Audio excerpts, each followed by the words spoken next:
Everyone, welcome back to Laura Talks. Today I will be going over character burning, which is the term for character creation in Burning Wheel.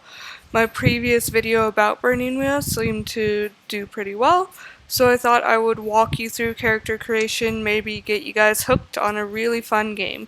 So I will be using Roll20 today, and I have permission from the Burning Wheel author, Luke Crane, to use my PDF of the book.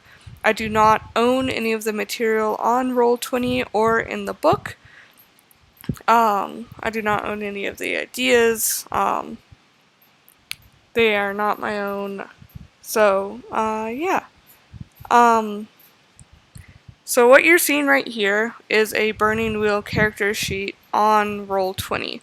And I really like their character sheet because it's super easy to use, super helpful, and when you first open a new character sheet, it brings you onto the character, it starts on the character burning page, so you already have, you're already where you need to be.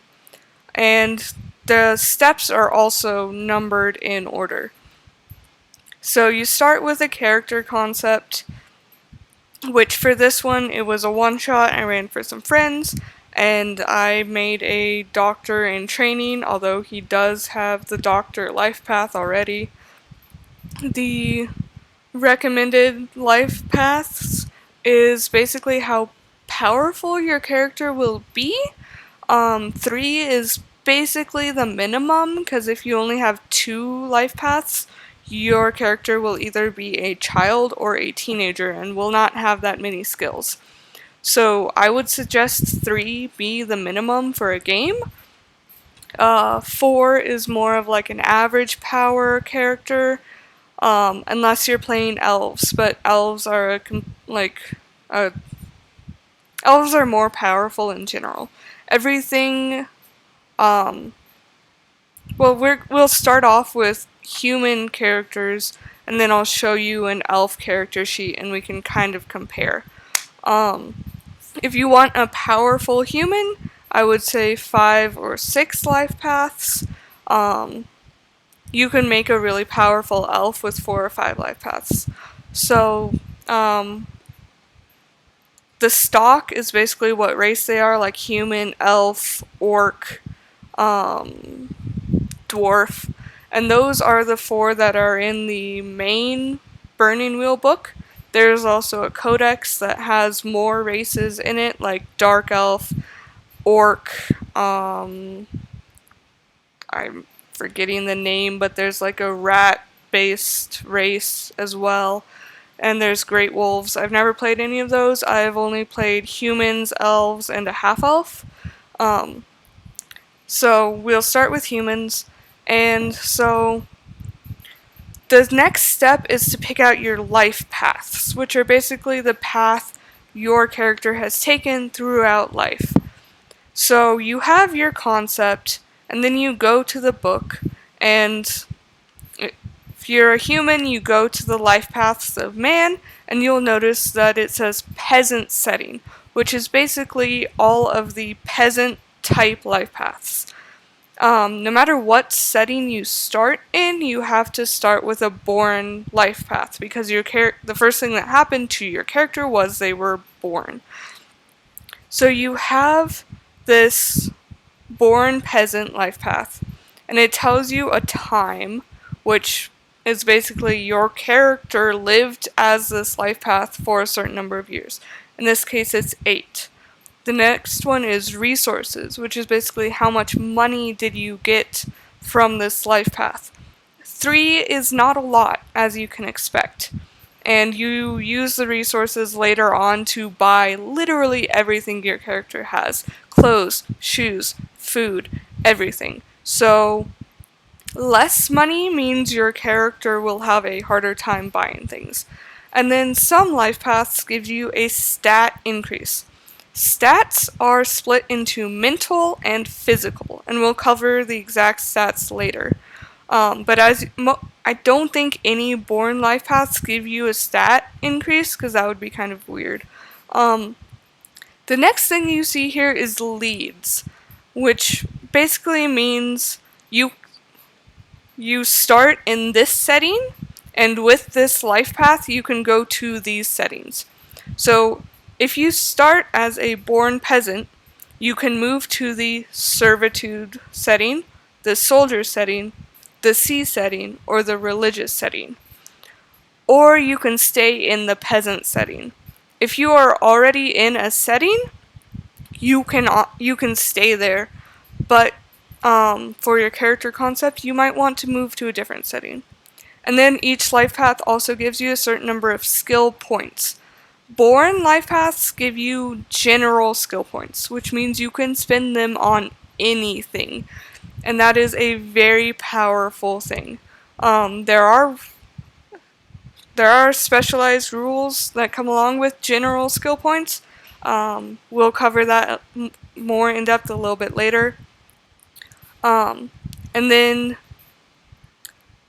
each life path also has a certain number of trait points. I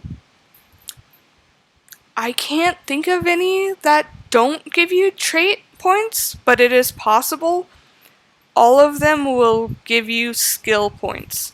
And if you're more familiar with the game and you can think of a life path that doesn't give you skill points, please let me know. I would be very interested to find out what it is.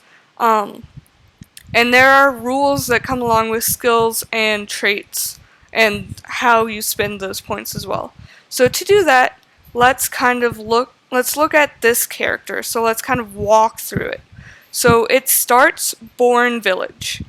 So that's another setting. And you can see the peasant setting has a lot of things. It has born peasant, farmer, head of household, midwife. There's a lot of options. Humans are the ones that have the most life path options. So here's the villager setting. You have, let's get it so that you can see both things at the same time, hopefully. So you have village born, which gives you 10 years. You put that in time. It's your first life path, so you don't get any lead time. Lead time is you add a year when you switch settings. And you'll see that when we go to student. And then it gives you 4 resources, so you put that number there. No stat increase, so you put nothing there. 3 general points, 2 trait points. Okay, so you can see that the next life path is student, and obviously it's in a different setting. And there are a couple different student life paths. This one probably went to peasant because that is what. It's been a while since I made this character, so we'll have to do some looking. So it could also be religious. So let's check religious.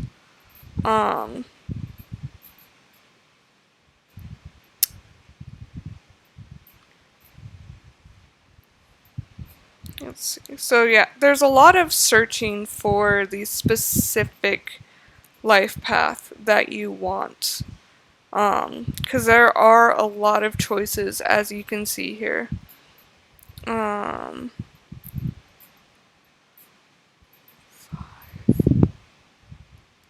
Okay, so this is in the city dweller setting. So when I made this character, I kind of I bent the rules a little bit because I moved to a setting that Villageborn doesn't typically lead to, and that I did that because I was the DM of the game, so I felt that I could make that choice. If you want to lead to a setting that you that isn't explicitly stated, always ask your DM first. They may say yes, they may say no, and they may have a reason. So we are now in the city setting, so that means you get a year. So basically it takes your character a little bit longer because they're in a different setting. As you can see, there's 4 years, so you get 4 time, 5 resources, and student actually adds +1 mental. So you get another mental point. You also get 11 skill points, which is a lot of skill points, and 3 trait points. Now, when you have a life path that actually lists skills, the rule is that the first time you take the life path, you have to take the first skill and the first trait in the list. There are rules for taking the same life path multiple times. The second time you take a life path, it isn't that much of a downgrade, but the third or fourth time, there will be like serious downsides. So in general, taking different life paths is better.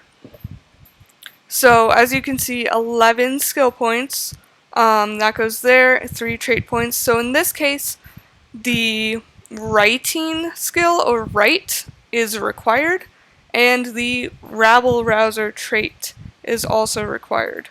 So you can see you have your list of skills, and you have your list of traits, and there's a box to check for required.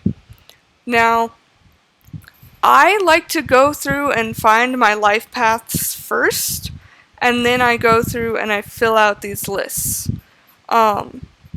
But that is a lot more scrolling because you have to find the life paths again, and you have to remember which student life path did I pick because there are multiple. So let's see. So there are upsides and downsides to doing it in a specific order. Once you're more familiar with character burning, I would say you can kind of jump around. The first time you're making a character, I would probably follow the listed order. Just make a note that says, like, student from city setting. Like, you could do student parentheses city, and then you remember that's the setting. The born life paths are easier because they say born in this setting. So the next one is physician. Let's see if we can find that. As you can see, there are a lot. And they're not, I don't know how they are, okay. I don't know how they're organized is what I was saying. So here we have physician and doctor, and they're both in the city setting, which means you don't get any lead time. As you can see, physician and doctor both have requirements because you can't go straight into being a doctor. Doctor requires student or young lady. We have student. Physician requires midwife, young lady, or student. We have student. So we meet the requirements. You could pick these in any order. I decided to do physician and then doctor. It doesn't really matter. So physician gives you 5 years, which you put that in the time, 15 resources, +1 mental, and you can see it leads to noble court or soldier. So if you wanted your character to be like doctor in the army, you could pick physician and then it would take you there. And then doctor has 7 years, 20 resources, +1 mental, 6 skill points, and 2 trait points. So for doctor, you have the 2 trait points but only 1 trait listed. You still have to get frustrated, the trait, but that leaves you with 1 extra trait point, which you could use to get a die trait or a call on, and we'll cover those more in depth later. Physician has no listed traits, which means you're not required to get any traits. You have a free trait point, so that's good. Anatomy is required for doctor, and herbalism is required for physician. So you can mark those down in the skill list. So the next thing to do is the age, which is your time plus the leads. So you can see from the life paths, your character would be 26 years old, but then there's also one lead year, so your character is 27.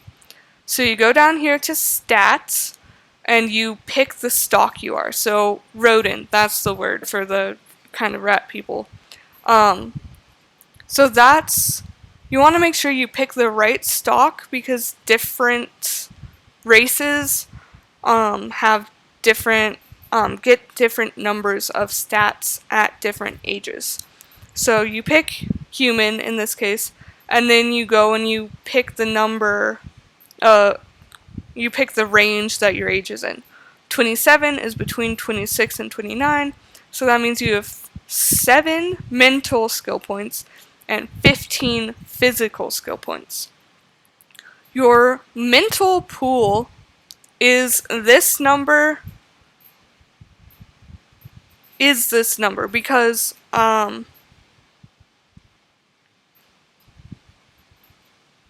yeah, okay. I had to do some quick math. So it's this number, which if you picked nothing, it would be 7 here. Actually, no, it would be 5, because it automatically puts 1 in will and 1 in perception, because you can't have 0 in a stat. And then you would have 3 in bonus, because you have 3 bonus mental points. So your total is 10. For this character, I decided that perception is more important than will, because perception is kind of like how smart you are. It's also how well you can literally see things. So doctors have a lot of perception-based skills, so having a higher stat is better. And the reason I did even numbers instead of like 3 and 7 is because your skill exponent is half of your stat exponent rounded down. So if will was a 3, any skills that were based purely in will would be a 1, which means that you're not very good at that skill. When I make characters, I prefer even numbers for that reason. If you want if you think that extra dice is worth being slightly worse at certain skills, go ahead, make your character the way you want to make them. In the physical pool, you have no extra physical points, so you only have 15. And again, every stat has to have at least 1. So for this character, I decided that power isn't very important, but he should have more than a 1. So I made it 2. And then agility and speed, both 4, and I decided we can put the extra 1 into 5. So power is clearly how strong you are, fort is like how healthy you are, speed is how fast you are, and then agility is like how agile you are. So, they are kind of similar to the D&D stats, but they're also a little bit different. So next you go down here, and you have your skills. You write them down. If we go back and we look at student, if I can find it again. I know it was in city. There we go, student. When I make characters, I like to list all of the skills just to see what I have, and then I choose between them. So we have write, read, philosophy, rule of law, history, symbology, anatomy, astrology, inconspicuous, streetwise, and citywise. So you have those written down. And you see here the root which is what the skill is based in. Write is based in perception and agility. And you might be like, where do you get that information? Well, in the book, there is a skill list. And let's see if I can find it without wasting too much time.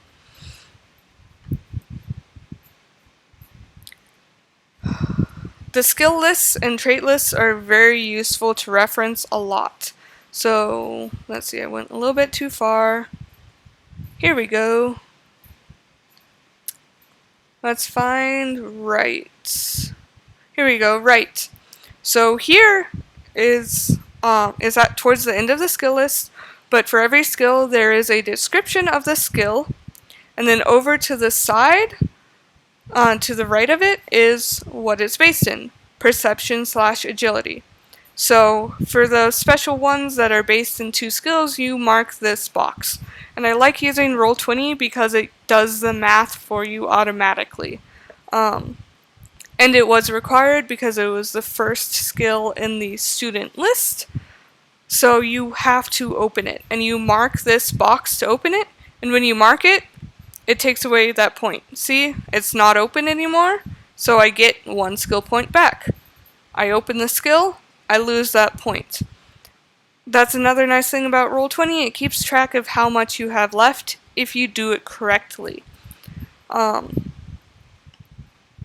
then also in the list is some base obstacles. So like writing your name is obstacle 1. Copying letters, obstacle 2. Composing a letter, obstacle 3.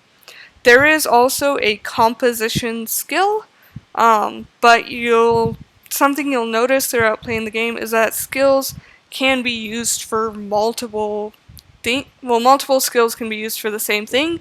It's just some skills might be harder to actually do it.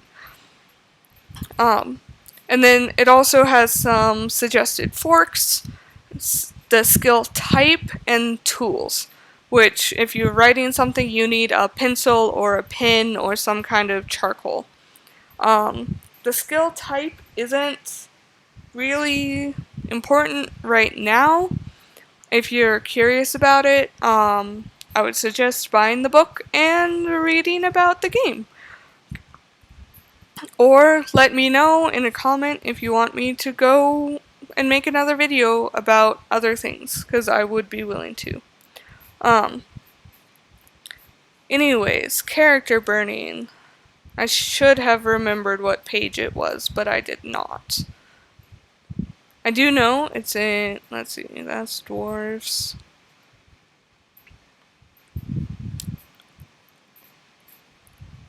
There's a lot of scrolling around, as you can tell.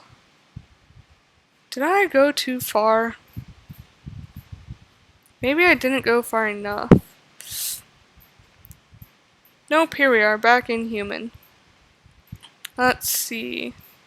This is the villager setting. We need the city setting.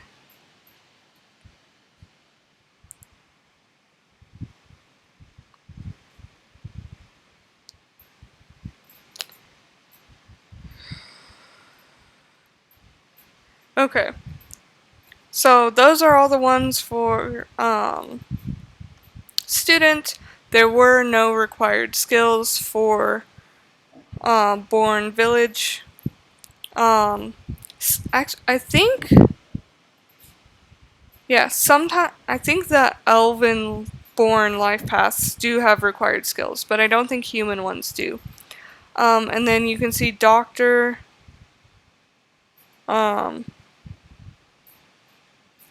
Anatomy, yes. Well, anatomy was already from student, which means if you already have a skill, the next one is required. So, first we did herbalism, apothecary for physician, because remember, we did physician and then doctor.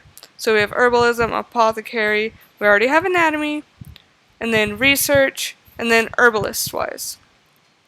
And then you'll notice we only took 4 skills, which leaves us 2 points left. Um,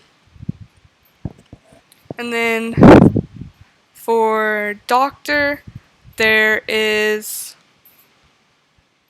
well, anatomy, but then apothecary, already have.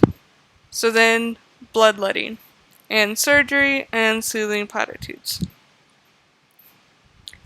So those are the main skills required from the life paths.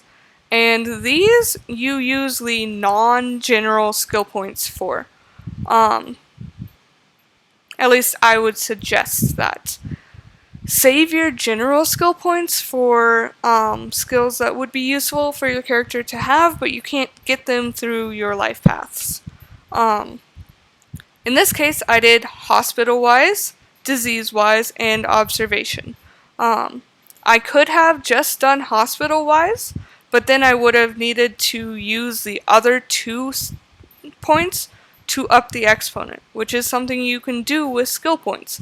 If you have extras, you can make a skill a higher exponent. For example, anatomy is an important thing for a doctor to be good at, so I put 2 of them in here, which means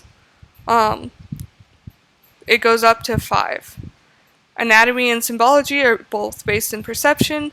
I didn't end up opening symbology, so I didn't spend a skill point on it, but it's based in perception, so that's 3. Anatomy based in perception plus 2 is 5. And then this is for if you have a weird magic skill, which is possible with humans, but is less likely. And then you can, once you have this finalized, you have all the skill points used, you can copy them over here, which will actually put them onto your main character list. And all of them are black, which means that to succeed on a roll, for a dice to succeed, you need a 4, 5, or 6. The shades aren't... Well, never mind. Because if you have a lot of skill points, you can spend 5 points to, instead of upping it, you can make it gray shade, which means that you would succeed on a 3, 4, 5, or 6.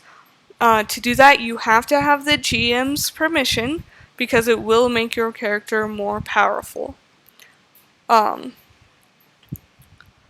For simplicity, if this is your first time playing, I would suggest not doing gray shade, especially if you're rolling dice by hand. It can be hard to remember. So next, after you do skills, is traits. Now, if a trait is on your life path, it only costs 1 to get. I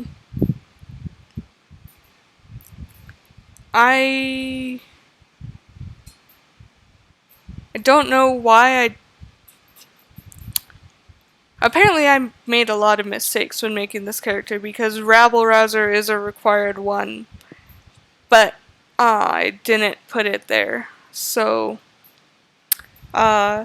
with character traits, your GM might be willing to let you not have a trait, but typically it is kind of required.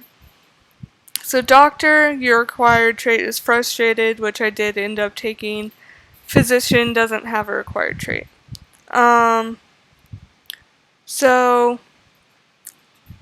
start with the traits that are in your life paths. See if they fit your character. If they're required, they're required. And then go down to the trait list to find other useful traits.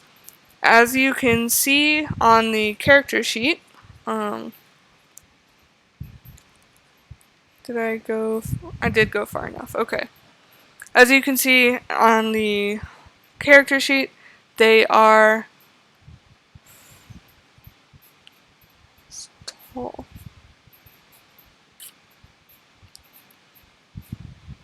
They are, sorry, I got distracted. They are sorted into character and cosmetic traits, which means they're just a description of your character. This character is frustrated, but he's also trustworthy, orderly, he has clean hands, and he's tall. Those are basic character descriptions. Then you have the die traits, which give you a dice bonus. He has tough, which gives you, where is it? Tough. There we go. It's a die trait and costs 2 points. So when you put the 2 points in the cost, and it says a tough character may round up when determining his mortal wound. So you put that description there. And there's actually a box you can check later on to say that he has this trait. Other example of die traits, here we have ugly reputation. The ship's doctor has something of an unpleasant reputation with the sailors. This trait grants a 1 dice infamous reputation among sailors and seafarers. Oh, you were a doctor. So, reputations and affiliations are how your character,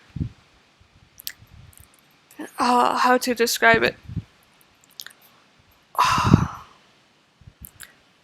Well, in this case, if you're looking for someone, people might have heard of you and they might have heard that you are a doctor, and that might make them less likely to help you. There are lots of types of reputations and affiliations. Most of them are good. The ones you want to buy are good.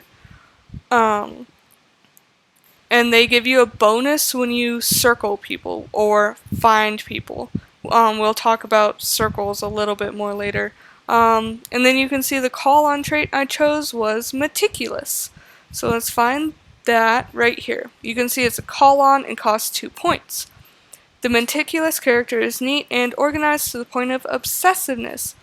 All non-physical and martial arts skills tests take the maximum time required. The trait may be used as a call-on for one academic, craftsman, artisan, or military skill of the player's choosing. For dwarven characters, the skill must relate to the character's greed idiom.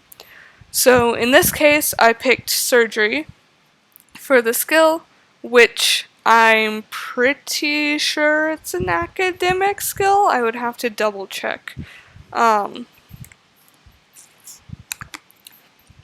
So what a call-on does is basically...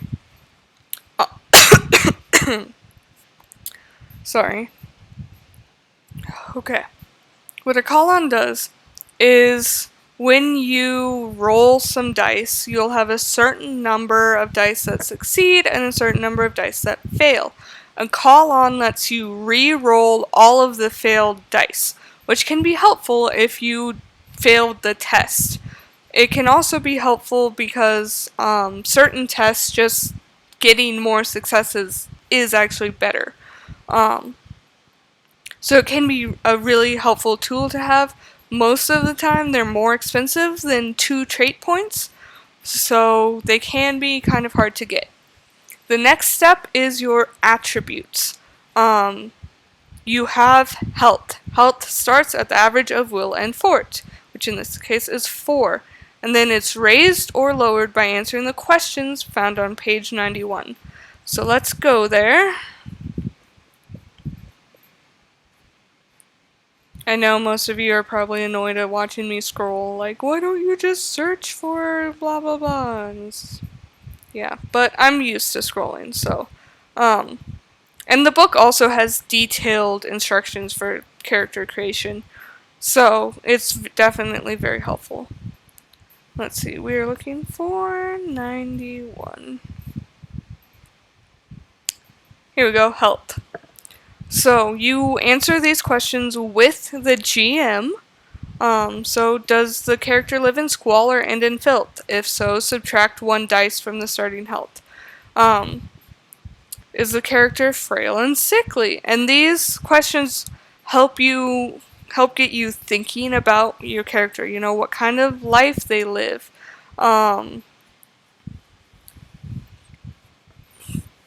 it helps you figure out part of their past.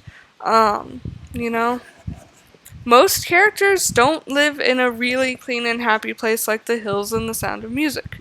That's just kind of a fact. And then you do the same thing for steel, except steel always starts at 3. Um, and as you can see in this case, the doctor didn't get any bonus. Has the character taken a conscript, soldier, bandit, squire, or knight type life path? If so, add 1 to steel. Which, if you're playing a pretty normal person, they'll probably have a steel of 3. Which, will kind of... You know what, we're here, let's talk about it.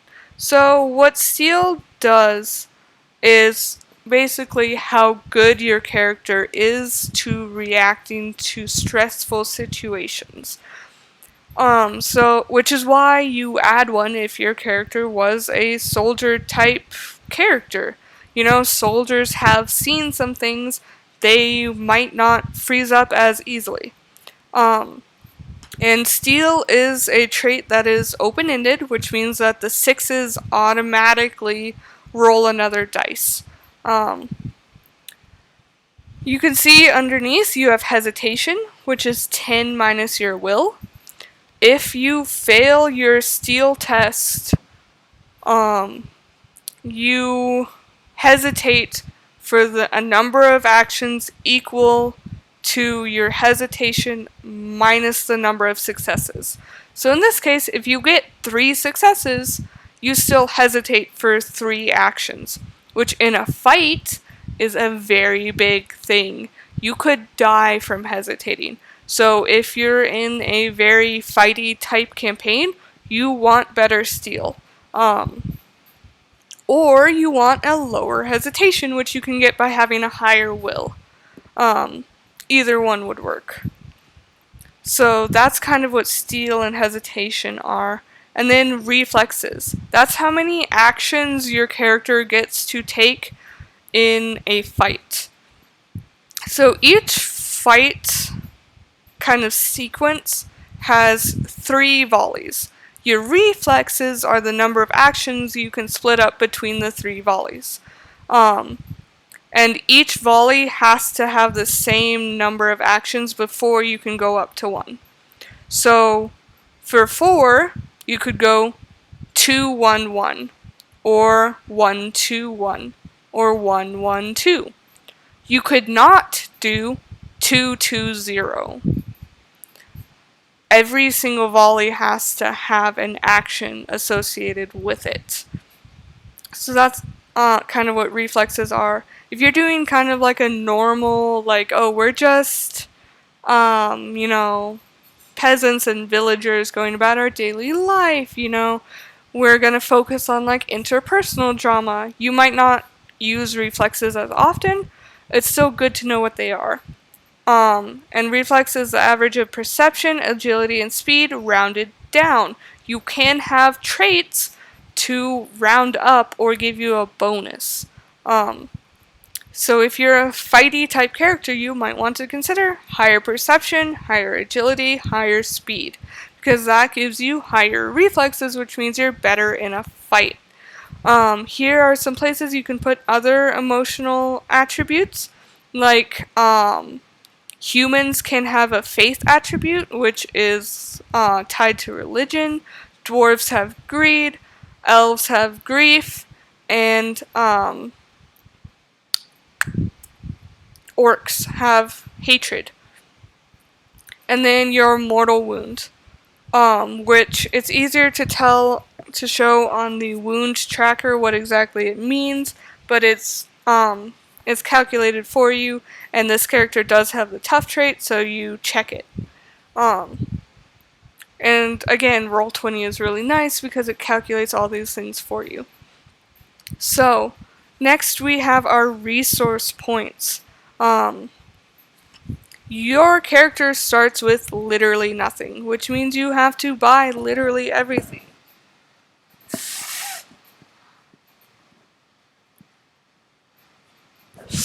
I like to put small things on the same line, like clothes, shoes, personal effects, traveling gear. I put them all in the same line. And different races have different costs for their, I scrolled way too far. Different races have different costs for their resources. So you go to the end of your section. Let's see, where is it? Okay, so we're at humans. That's a good start. Here's a little blurb about faith. If you want to read it, pause, go ahead. Here we go, resources. Some of them have more description, some of them don't. So as you can see, clothes, traveling gear, shoes, personal effects all cost 1. So I put them all in the same line, so it costs 4. And you might be thinking, did you really buy a wife? No, I bought a relationship with a wife using resources. And the relationship rules are up higher. I can go to them in a minute. Also, this character also has a house and a surgery room. The house costs 10. The surgery room, which is a type of workshop, costs 20.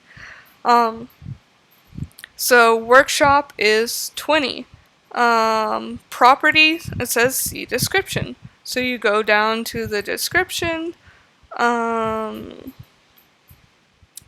Property. A house or cottage, like a cottage industry, like a weaver, is 10 resources. If your character is super poor, they might only be able to afford a leaky shack, which is 1 resource. If your character is super rich, you could get a castle with a attendant town, a large estate. That's 90. But it comes with asterisk. Note that only noble-born characters or characters with certain life paths may spend more than 40 resources on property. Yeah, my doctor character could have bought a manor or estate, but would that make sense for a village doctor? No, it makes more sense that he has a moderate-sized house. And he managed to earn enough to get a workshop. And then you can see that you also put reputations and affiliations here. Those also cost money. So let's find that part of the rule book and show you. Let's see. It's right around here. There's resources, circles. Here we go. Reputations and affiliations. Affiliations are your character's association with an organization. So here are some examples. For a 1 dice affiliation, it costs 10 resources points. You can be affiliated with a small, local, or specialized group, like the mayor's family in a town, or it says a bandits group, a sorcerer's cabal. For 2 dice, it's 25 resources, and that's a large, regional, or expansive group, like a trade guild, a manor or estate, pirate fleet, powerful clan. Basically, the more dice you have for a reputation or affiliation, the more powerful it is, the more well-known your character is. This character has a 1 dice reputation as a good doctor. 1 dice costs 7 resources points. And it's a local or minor reputation. The fastest kid on the street, the drunk, the neighborhood thug, a good doctor. You know, he is well known within his small village as being a good doctor. If he went to a different village, his reputation might help him, because, yeah, villages do talk to each other. But if he went to, like, a large city or to talk to the king, it probably wouldn't help him. Which also, don't expect your peasant character to be able to realistically go talk to the king. That's not gonna happen. It's gonna be very, very hard, and your GM will probably just say no. And you might be wondering, why are these separated out like this? Well, it's because your property, reputations, and affiliations are used to calculate your resources. Which your resources is kind of like how much money your character has. It's kind of how much they have and how much they're like able to get if necessary. So, it's the sum of column B divided by 15 and rounded down. So 37 divided by 15 rounded down is 2.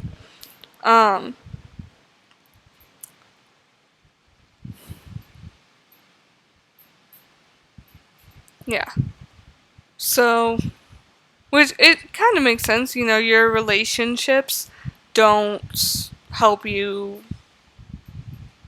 buy things directly. They might help you when you're like haggling or something. Also, like having clothes and shoes. Probably also not going to help you with resources. Your circle's exponent is half the will exponent rounded down. Clearly I didn't change this because this man has a will of 4. So you should have 2 circles. I don't know why the Roll21 character sheet doesn't automatically do it. It automatically does most other things. But, circles is how your character finds new people. Like if this doctor had kind of a tough case and he needed another doctor's help, he could circle up another doctor and another village doctor, and his reputation as a good doctor would give you 1 dice towards that circles test. If he was circling up like a merchant that sells like rare, like good surgery tools, his reputation might also help. But if he was looking for a merchant that sells jewelry, his reputation as a good doctor wouldn't help him. And there are like very in-depth rules for resources and circles and everything, and they're all in the book. Really complicated. It would probably be boring for you to hear about. If you think differently and you do want to hear about it, let me know in the comments. And then the physical tolerances. This says the first superficial slot is placed at half your fort rounded down plus 1, so 3. Mortal wound is factored as an attribute in step 7.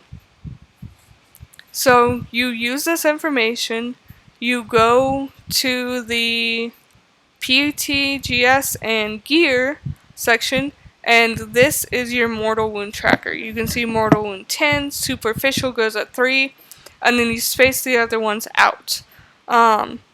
You have to have one of each.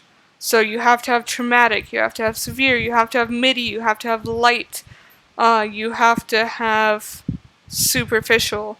I'm forgetting what BR stands for, but it's basically nothing. So when your character gets wounded, your GM will say, you take a B5 wound. So you're like, oh, mark that down. You have 1 wound dice, which basically means when you roll dice, you have 1 less dice. Some of them, like superficial, give you an obstacle penalty instead, which means it's slightly harder to do things. It's slightly harder to succeed. Oh, it says bruised. And it's listed in a nice handy table. If you get to a wound dice equal to one of your stats, your character is unconscious. So for this character, if you have 2 wound dice, your power is at 0. You're unconscious. Which is why having higher stats is better, because you can get more wounded, you can last longer in a fight before going unconscious. So after you've done all of the character burning stuff, you've done this The last thing that's left is beliefs and instincts, and name them. So you put the beliefs and instincts on the character info, and here are the beliefs for this character. Any problem is solvable if thought about for long enough. Any wound can be healed if action is taken quick enough. My good standing in the town is what allows me to help so much. These show basically your character's thought process, but also their goals for the session. So this was a one-shot. So the beliefs always start out very general, but they might get more and more specific over time. Let's say the mayor's son got wounded. He could make a belief about healing the mayor's son will help improve my standing in the city. That's a goal, healing the mayor's son. And it gives a reason why your character would care about that. That's what beliefs are about. And you can earn Artha using your beliefs. Fate lets you re-roll failed dice or open-end dice, which means if you have a 6, you re-roll it. Persona gives you extra dice and also can save your character. And again, there's like complicated in-game rules for how to earn them, how to use them. This video is kind of meant to be like an overview. So again, if you're curious, buy the book. You can get it from like a used bookstore. They also do have an official website. Just search Burning Wheel book. It should bring you there. Instincts are how your character reacts in a situation. So like, this character always washes their hands before and after eating. They always check for less than obvious symptoms of disease. So that might get them like a bonus dice if they're doing a disease-wise roll, or they're trying to what's the word? They're trying to say what's wrong with the patient. They're trying to figure it out. And instinct 3 is break up fights before someone can be injured. That means if this character saw 2 people fighting, his instinct would be to immediately get in between them, break it up. It could be like literally physically doing that, or it could be a different way. But instincts help you kind of bend the rules a little bit. Like, always have my sword drawn at the beginning of a fight. That saves you the action of drawing your sword, which can help you win the fight. The rulebook also has suggestions on how to make good beliefs and instincts.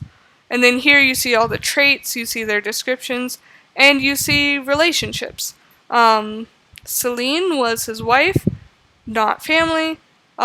Should have marked down romantic. It's a minor relationship, which means that this character is not is a minor person in the setting.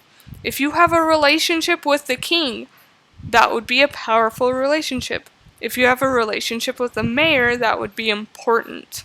And important and powerful relationships are more expensive to buy. If you circle up someone, you put them here. Like, say he circled up another doctor. You would say, other doctor. And if you succeed, you get to name them. If not, the GM names them. You have a description. And then aptitude is you have to circle them up 8 times before you get to add them as a relationship. If you have them as a relationship, your character can just go find them. You don't have to roll dice to see if maybe they're in town, maybe not. Enmity circles, we've never really used, at least in my game. But if you fail a circles test, the GM can invoke the enmity clause, which means that basically they don't like you. And I honestly don't know what happens when you get the 8 circles tests. Yeah, you'd have to check that. And then there's also places for notes. I typically use the journal. I don't really ever use the rogues. Mostly you're going to be stats and skills, PTS, and gear.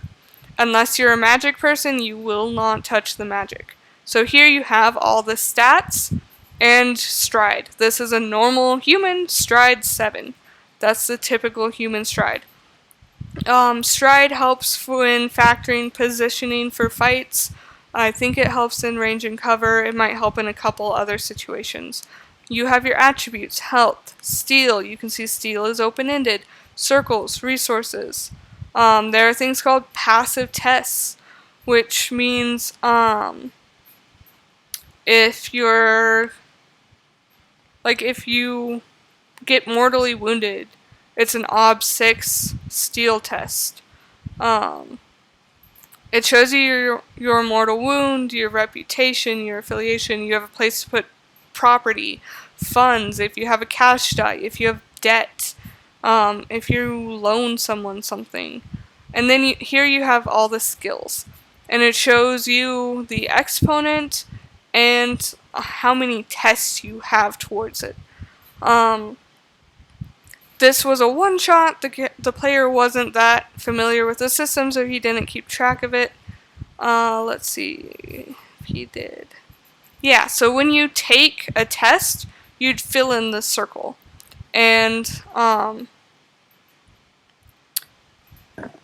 so for skills that are exponent 4 and under, so that includes 4, you need this number of routine tests or this number of this number of routine and this number of difficult or this number of challenging. So either way, for this character to increase ore-wise, he needs 3 routine tests. But he can advance it with 2 difficult or 1 challenging as well. So that would look like this, or it would look like this. And then you can up it to 4. Once you get to 5, like here, you no longer need routine tests, but you need difficult and challenging, which is the main difference. There are some skills, I think it's stats. Most of the time for skills, if you get the test, you get the test regardless of if you pass or fail. But for like resources, you have to succeed to get the test, which means it's really tricky to get a challenging resources test, because you only have 2 dice, and for a challenging test with 2 dice, you have to succeed on an OB 3 or higher test. That is literally more dice than you have. So a way to do that would be to spend persona. Say you've spent a couple sessions earning persona because you want to buy this big thing, you can drop 3 persona. It won't change the test difficulty, but you are more likely to succeed. And there is a strategy to using fate and persona well. As you can see in stats, even if you have a 2, you still don't need routine tests. And that's because if you I actually don't know the reason behind that, but I'm sure there is a reason. There's also a place for sickness and fatigue, which if you're sick, I think that adds an obstacle. So I mentioned earlier forks. So let's say you're playing the game, and this doctor character, he needs to do surgery on someone. So this is his base skill. But he can probably fork in disease-wise. to fit. Maybe the surgery is removing the diseased flesh. Disease-wise will help. Hospital-wise, he knows what tools to use. He might be able to fork in herbalist-wise if he's using some herbs, if he can come up with a good reason. Maybe bloodletting. That was a common tool used back then. Anatomy will definitely help. That's 5 forks. So you click on this dice, and the first one is help, forks, or advantages. So other characters, right now, he only has 5 forks. 5 advantage dice, and they all come from forks. Help, other characters can help. So if there's another character that also has the surgery skill, but they're worse at it, they might help instead. So that way this character gets another bonus dice, but the role is more likely to succeed because Dr. Osric is better at it. There might be situational advantages or disadvantages. Maybe it's maybe it's really dark. So although I think disadvantages are typically used for the obstacle. So if it's like really dark, the obstacle might be higher. So typically advantages go here. So, and then Artha dice. Are you spending any persona or deeds? Deeds are really hard to earn, which is why I didn't really cover them. But basically you get deeds if you do a really big kind of game-changing thing. So in this case, we're not spending any Artha. Let's say the base obstacle is 3. That means the character needs at least 3 successes, and then you click submit. And then you wait for Roll20 to roll. There you go. You got 6 successes, which means you passed, and you can hover over it. And if you count, there's 1, 2, 3 4s, 3 6s. That's where you get the 3 successes from. If you had failed, and maybe say you only got 2 6s, and that's it, you can hover over it and see, okay, well I have 2 6s, that's worth spending some fate to open into them. Maybe I can succeed. And it also tells you that it's a routine test. Because you had 9 dice, routine is obstacle 1 through 6. So it also calculates the type of test. So then you go to surgery, boom, 1 routine test done, that much closer to better skills. And it also shows you have a base exponent of 4, you have 5 advantage. If this stat had been gray shade, you notice that there are 3 3s. Those would have been successes for a gray shade skill, which is why having gray shade or white shade skills is super powerful. And honestly, you would probably have to have like 7 or 8 life paths to even be able to get to a white shade skill, because it's just that hard to do. And it would be up to your GM to see if it even makes sense in the setting. You can also learn skills, which you have the skill, and let's say it's based in perception. You roll the number of dice equal to the stat it's based in, or I think it's the average if there's 2. And you have to get 4 tests before you can learn the skill. The thing about being learned skills is you can't fork anything in, you can't get any help. You can spend Artha, and your GM might let you do a linked test. But linked tests are really hard. The other thing about being learned, we have 0, 0, 1 obstacle. Let's say you're doing an OB1 test. There's no additional OB. Oh, yeah, the obstacle is doubled for being learned tests. So it's harder to succeed on being learned tests. Because if you have an OB2, base OB2, suddenly it's OB4. It makes it a lot harder. And then practice takes a long time. As you can see, academic, there's a 6-month cycle. which means if you want a routine test, you have to do 2 hours of practice every day for 6 months. It takes a long time. Martial is 1 month. That's pretty short. Power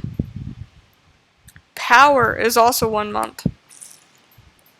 So if you're doing like a really long campaign or a campaign where there's like your characters have a month between sessions, it might be worth it to do some practice and use the practice log. In my experience, most of the time, it's not actually worth it.